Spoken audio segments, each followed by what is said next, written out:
One day, I was walking home from school. You know how you dawdle with your friends. The man came over and he recognized me. He must have seen me in my father's store because I didn't know him. And I wasn't there that much. It wasn't an interesting store for a girl. So he said, "Aren't you Ruth Falek?" And I said, "Yes."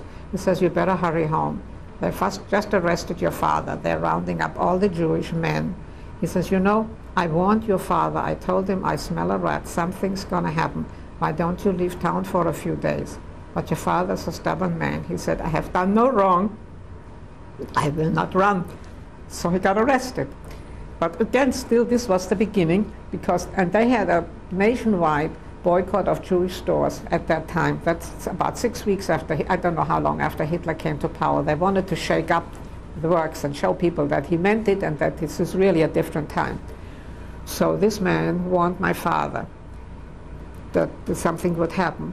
But on and on, as the hatred and the rhetoric continued, people did change, and some people didn't change so that they attacked us, but people did something. That's something to me that shows it. My father had a customer who he did a lot of business with, and the business my father was in required a fortune. So he, because they would build a hospital but not get paid until it was finished. So they gave him promissory notes to pay part down, and every 3 months or so they would pay a note. And this one customer who had dealt with my father, and my father was a very fair and capable salesman. He came to my father one day and said, "You know that note that's due next Monday? I won't be able to cover it." That means that my father had to scramble and get up the money. He wouldn't have done this before Hitler.